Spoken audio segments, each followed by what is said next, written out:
Good morning बच्चों। Coordinate geometry के part 46 video में सफलता की शुभकामनाओं के साथ आपका स्वागत है। आइए एक्सरसाइज 7.4 का लेते हैं 17वां प्रश्न। इस एपिसोड में हम लोग प्रश्न 17 का सॉल्यूशन करेंगे। उस त्रिभुज का क्षेत्रफल ज्ञात कीजिए जिसके शीर्ष a+1 a+2 a+2 a+2 a+3 a+3 तथा a+3 a+4 a+4 है। यहाँ त्रिभुज के तीन नियामक ए बी सी के रूप में हम यहाँ एक डायग्राम से इस तरह दिखाते हैं, यानी ए का नियामक और बी का नियामक और सी का नियामक प्रश्न से हमें मालूम है और इसे हम इस तरह इसे दिखाते हैं। तो इसे भी हम उसी तरह लैंग्वेज का रूप देंगे, यानी मान लिया कि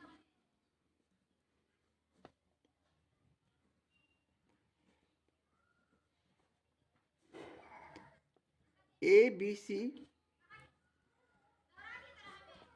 एक त्रिभुज है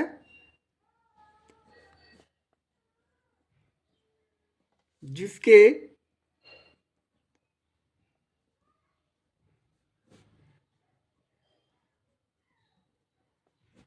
शीर्षों के नियामक या निर्देशांक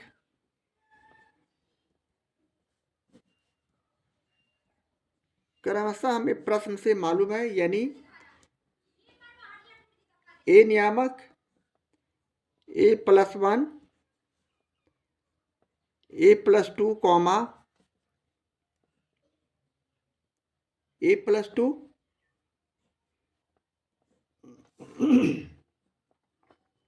उसी प्रकार बी नियामक a+2 a+3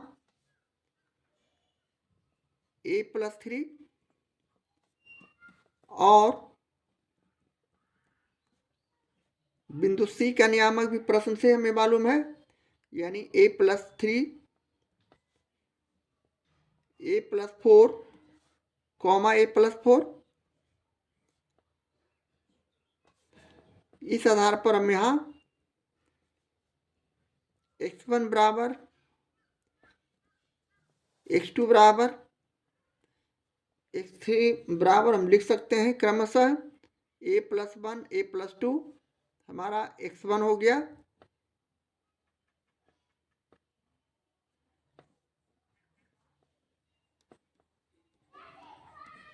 इसी तरह x2 हो गया a+2 a+3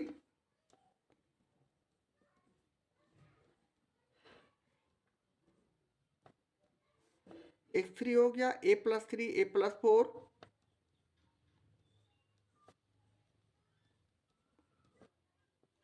और उसी प्रकार y का मान यानी y1 = y2 = भी हम और y3 = भी लिख सकते हैं, यानी a+2 हो गया y1 a+3 हो गया y2 और a+4 हो गए y3। अब हम यहाँ से त्रिभुज एबीसी का क्षेत्रफल के सूत्र के आधार पर हम त्रिभुज एबीसी का क्षेत्रफल निकालेंगे। चूंकि त्रिभुज एबीसी का क्षेत्रफल का हमारे पास सूत्र है, यानी 1/2 mod of x1/2 minus y3 plus x2 y3 minus y1 plus x3 y1 minus y2 के रूप में हमारे पास फॉर्मूला है त्रिभुज का क्षेत्रफल निकालने का। अब यहाँ से हम बारी बारी से सभी का मान रखेंगे, यानी यहाँ x1 हो गया a+1 और a+2, जबकि y2 माइनस y3 करेंगे, यानी y2 में से y3 को घटाएंगे तो हम इसे रफ वर्क में इसे समझ सकते हैं। हम लोग यहाँ रफ वर्क के माध्यम से इसे समझेंगे। यहाँ y2 y3 minus y1, y2 minus y3 और y1 माइनस y2 का मान हम डायरेक्ट यहाँ लिख लेंगे, क्योंकि यहाँ जगह कम रहने से हम इसे इस तरह हल करते हैं। यानी y2 माइनस y3 यहाँ से हमने लिया और यहाँ मान रखा y2 का मान a प्लस 3, y2 का मान a प्लस 3 और माइनस y3 का मान a प्लस 4 और इसे हम आगे हल करते हैं तो ये हमारा ब्रैकेट टूटेगा। तो हम इसे इस प्रकार भी लिख सकते हैं a plus 3 minus a minus 4, bracket के बाहर माइनस है, अंदर का चिन्ह चेंज करते हुए हम इसे इस तरह लिखेंगे। अब ये प्लस a और माइनस a आपस में इक्वल संख्या विपरीत चिन्ह वाले केस एक दूसरे से कट जाएंगे, तो हमारे पास -4 और प्लस 3 बचेगा, जिसे हम -1 भी लिख सकते हैं घटाकर, और इसी को हम यहाँ डायरेक्ट -1 यहाँ लिखेंगे। इसके बाद प्लस का चिन्ह दिया और x2 का मान यहाँ प्रश्न से दिया हुआ है a प्लस 2 और a प्लस 3, तो यहाँ हम इसे a प्लस 2 और a प्लस 3 लिखा।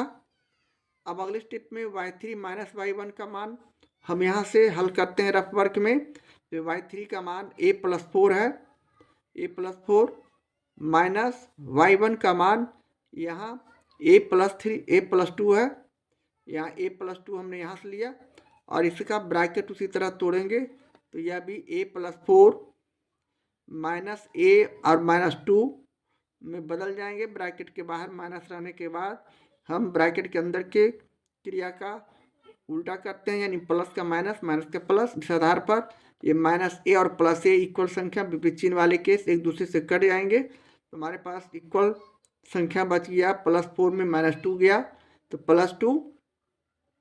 इस तरह हम इसे यहाँ 2 से गुना करेंगे इसमें। इसी तरह प्लस x3 का मान हम यहाँ से लिया a प्लस 3 a प्लस 4, ये a प्लस 3 और a प्लस 4 हो गए। अब अगले स्टेप में y1 माइनस y2 का रफ वर्क में हम यहाँ उसी तरह कैलकुलेशन करेंगे, यानी y1 का मान a प्लस 2 और माइनस y2 का मान a प्लस 3 है। अब यहाँ से ब्रैकेट हटाते हैं तो उसी तरह a प्लस 2 माइनस a और -3 हो जाएंगे। अब यहाँ भी उसी तरह इक्वल संख्या विपरीत चिन्ह वाले केस को यहाँ हम आउट करेंगे, -a और +a को। हमारे पास संख्या +2 -3 बचेगा, जिसमें हम हल करते हैं तो ये -1 यहाँ बचेंगे और हम पुनः इसी आधार पर यहाँ -1 से इसे गुना करते हैं। इस तरह करने के बाद अब हम अगले स्टेप में इसके अगले भाग को हल करेंगे। अब हम अगले स्टेप में इसे विस्तार से इस प्रकार लिख सकते हैं 1/2 मोड ऑफ a प्लस 1 और a प्लस 2 को गुना करते हैं तो हम इसे a प्लस 2 और +1 a प्लस 2 के रूप में लिख सकते हैं, और ये हमारा -1 उसी तरह रह जाएंगे। प्लस उसी तरह यहाँ भी हम a प्लस 3 और +2 a प्लस 3 के रूप में लिख सकते हैं, और ये 2 को हम उसी तरह रह दीजिए। प्लस यहाँ भी हम उसी तरह a plus 4 plus 3 a plus 4 और इसे -1 को उसी तरह रहने दिए। इस तरह करने के बाद अगले स्टेप पे हम इसे गुणनफल के रूप में लिख सकते हैं। a को a से गुना किया a², a को +2 से गुना किया 2a, उसी तरह 1 से गुना करेंगे तो +a + 2, और इसमें -1 का फिर दोबारा गुना करेंगे बाद में। यहाँ भी हम उसी तरह a² + 3a, a में बारी बारी से a + 3 का गुना करने पर, उसी तरह +2a और +6, 2 में a + 3 का गुना करने पर। इसी तरह इसे भी हम ब्रैकेट के अंदर इस तरह रखते हुए 2 से अगली बार गुना करेंगे। यहाँ भी हम उसी तरह a को a + 2 से गुना किया a² + 4a, +3 को a + 4 से गुना किया 3a + 4 × 12, और इसे भी ब्रैकेट में रखते हुए हम इसे -1 से अगली बार में गुना करेंगे। इस तरह करने के बाद पुनः हम अगले स्टेप में इसका और थोड़ा सा विस्तार करते हैं, यानी a² + 2a + a यानी +3a और +2, और इसमें -1 का गुना करेंगे, +a² + 3a और 2a को जोड़ दिया तो 6a और +6, इसमें हम पुनः 2 का गुना करेंगे, प्लस उसी तरह a² + 4 3 7 ए और प्लस 12 का यहाँ भी हम -1 से गुणा करेंगे। इस तरह करने के बाद पुनः हम अगले स्टेप में इसे आगे -1 से गुणा करके लिखेंगे, यानी यह। अब हम अगले स्टेप में इसे पुनः 1/2 और इसका हम उसी तरह -1 का बारी बारी से a² + 3a + 2 में गुणा करेंगे तो सभी का चिन्ह परिवर्तन, यानी -a² -3a और -2 हो जाएगा। इसी तरह प्लस का चिन्ह देते हुए यहाँ भी हम 2 से गुणा करेंगे तो ये 2a² + 6 दूनी 12a + 6 दूनी 12। इसी तरह यहाँ -1 से हम गुणा करते हैं तो सभी का चिन्ह परिवर्तन, यानी माइनस, यहाँ हम एक ही बार माइनस कर देते हैं और इसे हम -a² -7a और -12 लिख देंगे। इस तरह करने के बाद अगले स्टेप में हम पुनः इसे और छोटा रूप में लाते हैं, यानी -a², यानी सजातीय को एक जगह रखते हैं, यानी -a² + 2a² और -a²। इसी तरह -3a + 12a -7a को एक जगह रखें। इसी तरह अचर पद -2 + 12 और -12 को एक जगह रखें। अब हम इसी आधार पर एक दूसरे से इसका क्रिया करते हैं, यानी -a² -a² -2a² हो जाएंगे और ये +2a²। इसी तरह -3a -7a को हम जोड़ देंगे तो ये हो जाएगा -10a और +12a। इसी तरह -12 और -2 को जोड़ देंगे -14 और +12। इस तरह लिखने के बाद अब हम अगले स्टेप में सजातीय को सजातीय से माइनस प्लस करते हैं, यानी -2a² + 2a² इक्वल संख्या विपरीत चिन्ह वाले केस। तो इसे हम यहाँ काट सकते हैं। यहाँ क्षमा चाहूँगा, कैलकुलेशन में थोड़ा सा गलती हो गया है। 3a + 2a को हम यहाँ जोड़ेंगे तो 5a होगा और ये हमारे कैलकुलेशन को गलत कर रहा था। ये 5a + 6 अब हम सही जगह पर है, तो ये हो जाएगा 5 दूनी 10a। ये 10a हो जाने के बाद अब हम ब्रैकेट तोड़ेंगे तो ये हो जाएगा यहाँ से, यानी 2a² -a² -3a, ये +10a हो जाएंगे। अब हम सही जगह है और ये +10a। इस तरह अब हमारा रिजल्ट बिल्कुल सही है। यहाँ से अब हम लोग 10a और 10a इक्वल संख्या विपरीत चिन्ह वाले केस को यहाँ से हम काटते हैं। हमारे पास संख्या बच गया, यानी 1/2 मोड ऑफ -14 + 12 यानी -2। अब इसका निरपेक्ष मान को हम +2/2 कर सकते हैं और इसे काटने पर 1, यानी 1 वर्ग इकाई जो आया इस प्रश्न का उत्तर हो गया, आंसर हो गया, सॉल्यूशन हो गया और त्रिभुज एबीसी का क्षेत्रफल हो गया। और ये हमारे प्रश्न का सॉल्यूशन है, आंसर है। इस तरह हम प्रश्न 17 का सॉल्यूशन करते हैं। एक्सरसाइज 7.4 का ये रहा 18वां प्रश्न।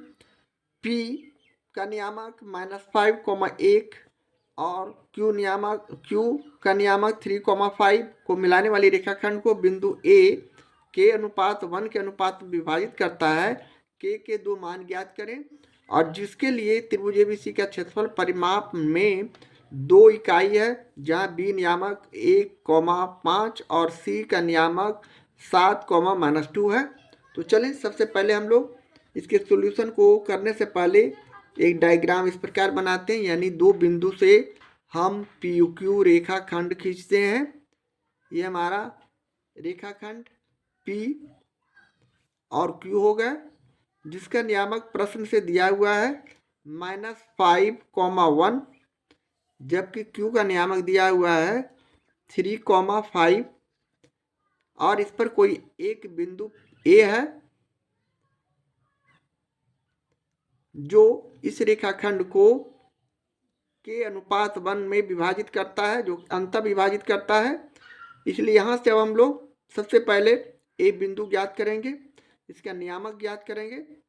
किंतु प्रश्न के दूसरे भूभाग से, जिसके लिए त्रिभुज एबीसी का क्षेत्रफल परिमाण में 2 इकाई है, जहाँ बी नियामक 1,5 और सी नियामक 7,-2 के रूप में उपलब्ध है, तो हम सबसे पहले यहाँ एक त्रिभुज का निर्माण करेंगे। सपोज दैट इस प्रकार का त्रिभुज है, ये ए हो गया, ये बी हो गया और ये सी हो गया। बी का नियामक प्रश्न से दिया हुआ है उसी तरह 1,5, सी का नियामक दिया हुआ है प्रश्न से 7,-2। किंतु सबसे पहले हम लोग त्रिभुज का क्षेत्रफल निकालने के लिए ए का नियामक ज्ञात करना जरूरी है। तो सबसे पहले अंतर विभाजन सूत्र से हम ए का नियामक ज्ञात करेंगे, यानी हम इसे लैंग्वेज का रूप इस प्रकार दे सकते हैं। यानी मान लिया कि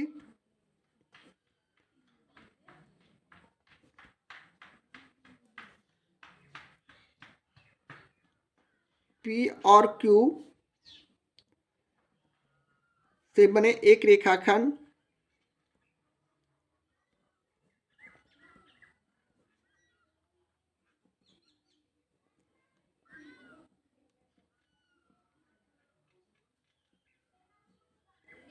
है, जिस पर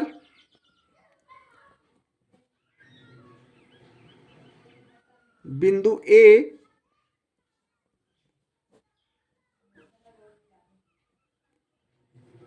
इस प्रकार है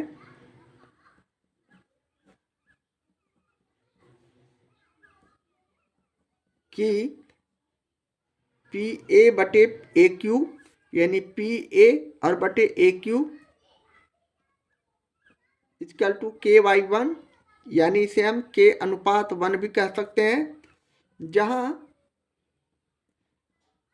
हमें पी का नियामक प्रश्न से दिया हुआ है -5,1, क्यू का भी नियामक प्रश्न से हमें मालूम है 3,5। यहाँ इस आधार पर x1 बराबर x2 बराबर क्रमशः -5 और 3, जबकि y1 equal to y2 equal to हम यहाँ 1 और 5 लिख सकते हैं, और यहाँ से m1 और m2 भी हमारा हो जाएगा k और 1। इस तरह संख्या आने के बाद अब हम लिख सकते हैं अंतर विभाजन सूत्र से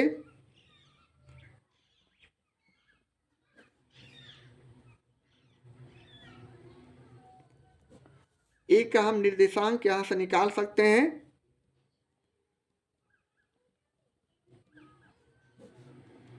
यानी ए का निर्देशांक का सूत्र हमारे पास उपलब्ध है x1 m2 plus x2 m1 बटे m1 प्लस m2। उसी तरह y1 into m2 plus y2 into m1 बटे m1 प्लस m2। अब यहाँ से बारी बारी से हम x1 और m2 करेंगे, तो -5 और गुने 1 प्लस उसी तरह x2 इंटू m1 करेंगे 3 गुने के बटे यहाँ m1 प्लस m2 यानी k प्लस 1। इसी तरह y1 इंटू m2 करेंगे तो 1 गुने 1, y2 इंटू m1 करेंगे तो हमारा रिजल्ट 5 गुने k हो जाएंगे, और बटे उसी तरह m1 प्लस m2 यानी k प्लस 1। इस तरह अब हम इसे -5 प्लस 3 के लिख सकते हैं गुणा करने पर, और नीचे k प्लस 1। इसी तरह हम यहाँ 1 प्लस 5 के लिख सकते हैं प्लस बटे एक k प्लस 1, जिसे हम ए का नियामक दिखा सकते हैं। यानी इसलिए ए का नियामक हमारे पास आ चुका है -5 प्लस 3 के बटे k प्लस 1। और यह 1+5k/k+1। अब हम अगले स्टेप पे त्रिभुज ए बी सी पर विचार करेंगे। तो त्रिभुज ए बी सी से त्रिभुज ए बी सी का नियामक, ए का नियामक हमारा आ चुका है, जो कि हम यहाँ ला चुके हैं। तो हमारा ए का भी नियामक मालूम है, बी का भी नियामक मालूम है और सी का भी नियामक मालूम है। इस आधार पर हम त्रिभुज का क्षेत्रफल निकाल सकते हैं। तो चलिए सबसे पहले त्रिभुज ए बी सी से हम ए का नियामक यहाँ एक बार और पुनः लिखते हैं, यानी ए नियामक -5+3k/k+1 और 1+5k/k+1। बी का नियामक उसी तरह हमारे पास उपलब्ध है प्रश्न से, और वह है 1/5 सी का भी नियामक हमारे पास उपलब्ध है और वह है 7, यहाँ से हम लोग उसी तरह x1 बराबर, x2 बराबर और x3 बराबर लिख सकते हैं। x1 यहाँ हो गया -5+3k/k+1, जबकि x2 हो गया 1 और x3 हो जाएंगे 7। उसी प्रकार y1 = y2 = और y3 = भी लिख सकते हैं। यहाँ y1 हमारा हो जाएगा 1+5k और k+1, y2 हो जाएंगे 5 और y3 हो जाएंगे -2। अब हम त्रिभुज एबीसी का क्षेत्रफल यहाँ से निकाल सकते हैं। चूंकि यहाँ त्रिभुज ए बी सी का क्षेत्रफल का सूत्र हमारे पास है बराबर 1/2 निरपेक्ष मान x1 y2 - y3 plus x2 y3 - y1 plus x3 y1 - y2। और हम यहाँ से त्रिभुज ए बी सी का क्षेत्रफल का सूत्र यहाँ वैल्यू दिया हुआ प्रश्न में, जो कि 2 इकाई है। यहाँ प्रश्न में देख सकते हैं कि क्षेत्रफल परिमाण में 2 इकाई है, यानी हम यहाँ 2 रखेंगे बराबर 1/2 किए और x1 का मान यहाँ -5+3k/k+1 हो जाएंगे और इसमें हम गुणा करेंगे y3 - y1 का। y3 यहाँ -2 है और y1 यहाँ हमारा उसी तरह y3 - y1 यहाँ y2 - y3 यानी y2 का मान 5 और y3 का मान -2, जो कि प्लस हो जाएगा, यानी यहाँ ये 7 हो जाएंगे। इसी तरह प्लस x2 का मान यहाँ 1 और y3 - y1 यानी y3 का मान यहाँ -2 है, माइनस y1 का मान यहाँ 1 + 5k और k+1 को हम ब्रैकेट में इस प्रकार रखते हैं और इसे मंझली ब्रैकेट में रखिए, ज़्यादा ठीक रहेगा। प्लस उसी तरह x3 का मान यहाँ हमारा 7 है और इसे भी हम गुना का चिन्ह देते हुए यहाँ हम y1 - y2 अर्थात y1 का मान 1 + 5k और k+1 माइनस यहाँ y2 हो जाएंगे 5।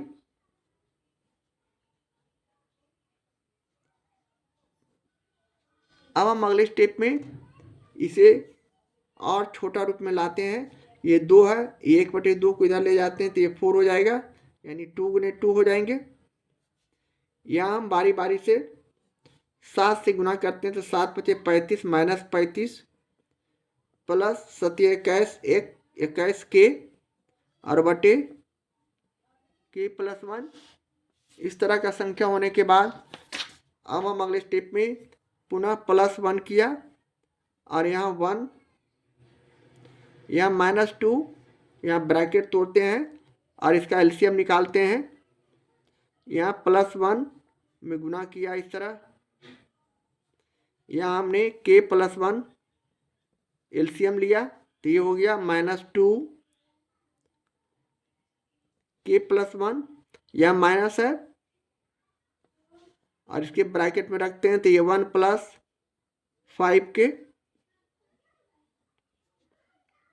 प्लस यहाँ 7 लिखा और यहाँ भी हम उसी तरह k+1 यहाँ एलसीएम लिया तो ये हो गया 1 + 5k -5 k+1 में गुना करेंगे 5k - 5। इस तरह का संख्या होने के बाद यहाँ इक्वल संख्या विपरीत चिन्ह वाले केस यानी +5k और -5k एक दूसरे से कट जाएंगे। इस प्रकार हमारे पास संख्या -5 और 1 में घटाने पर जो आएगा वो बचेगा। किंतु हम यहाँ पुनः अगले स्टेप में 2 में 2 से गुना करेंगे 4 मोड ऑफ यहाँ -35 + 21k और बटे k+1 अभी रखेंगे और यहाँ 1 से हम गुना करेंगे तो कोई चेंजिंग नहीं, यानी यहाँ हम गुना करके सीधे लिख रहे हैं, यानी -2k और -2 -1 -5k और नीचे k+1। यहाँ भी हम उसी तरह साथ में -5 और 1 यानी -4 का गुना करेंगे तो यहाँ -28 बटे k+1 हो जाएंगे। इस तरह का संख्या होने के बाद अगले स्टेप में हम पुनः सभी कैल्शियम लेते हैं। यहाँ हम माइनस है तो इसे सभी को माइनस कर देते हैं, यानी हम यहाँ प्लस नहीं रख के माइनस कर देंगे अगले स्टेप में। या इसे हम इस तरह एलसीएम लिया k+1 एलसीएम हो गया और सभी को ऊपर वाला संख्या को उसी तरह लिख देंगे, यानी -35 + 21k।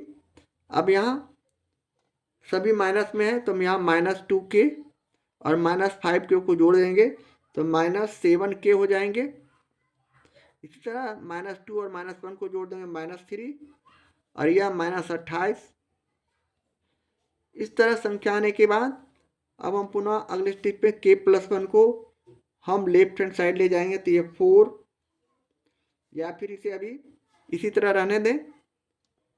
अभी और एक स्टेप चलें, यानी हम सजातीय को सजातीय से घटाते हैं और जोड़ते हैं। यहाँ 21k में से 7k चला गया तो हमारे पास संख्या बच गया 14k, जो कि +14k प्लस में। इसी तरह -3 -28 और -35 को जोड़ेंगे तो -66 और बटे नीचे k+1 तो रहेगा ही। इस तरह संख्या आने के बाद यहाँ बराबर नहीं, सॉरी, इस तरह संख्या आने के बाद हम पुनः इसे अगले स्टेप पे और इसे आगे ले जाते हैं। हम इसे इस कैलकुलेशन को और आगे ले जाते हैं तो ये हमारा कैलकुलेशन इस प्रकार हो जाएंगे, यानी हम इसे तिरछा गुना करेंगे तो ये हो जाएगा 14k - 66 = k+1 में 4 से हम गुना करेंगे तो 4k + 4। इस तरह का संख्या आने के बाद ये प्लस माइनस हमारा क्षेत्रफल है। हमने यहाँ प्लस का संख्या लेकर इसे बनाया है, यानी हम यहाँ +4 से गुना करेंगे तो +4k + 4, जबकि दूसरे स्थिति में -4 से k+1 को गुना करेंगे तो यहाँ 14, सॉरी, पहले 14k - 66 = यहाँ 4k, अब -4 हो जाएगा तो ये हमारा 2 कंडीशन बन रहा है, यानी k का हमारा 2 मान यहाँ से आ जाएंगे, एक प्लस लेकर एक माइनस लेकर। हमने प्लस लेकर लेफ्ट हैंड साइड वाले संख्या को रखा, हमने माइनस लेकर राइट हैंड साइड वाले संख्या को रखा। अब हम बारी बारी से इसे हल करेंगे, यानी 14k + 4k को लेफ्ट हैंड साइड लाएंगे -4k और इक्वल 4 और -66 को राइट हैंड साइड ले जाएंगे +66 और इसे हम पुनः आगे रखते हैं, आगे बढ़ाते हैं। 14k में से 4k चला गया तो हमारे पास संख्या 10k बचा, जबकि राइट हैंड साइड में 66 + 4 यानी 70। इसलिए के का मान हमारा 70/10 हो जाएगा, जो कि कटकर 7 हो जाएगा, यानी पहला मान के का 7। जबकि दूसरी स्थिति में माइनस रखने पर हमारा लेफ्ट हैंड साइड 14 के -4 के, इसको +4 के कर देंगे राइट हैंड साइड से लेफ्ट हैंड साइड लाने पर, या -4 और प्लस -66 + 66 हो जाएंगे। अब हम 66 में -4 को घटाएंगे और यहाँ जोड़ेंगे, यानी ये हो गया 18 के इक्वल टू यहाँ हो गया ये 62। इसलिए यहाँ से हम अब के का मान 62/18 करते हैं और इसे हम काटेंगे 2 से, 31 दूना 62 और 2 से 9, यानी ये हमारा फाइनली 31/9। इस तरह फाइनली हमारा के का दो मान यहाँ 7 और 31/9 हमारा जो आएगा, इस प्रश्न का सॉल्यूशन है, आंसर है। इस तरह हम प्रश्न 18 का सॉल्यूशन करते हैं।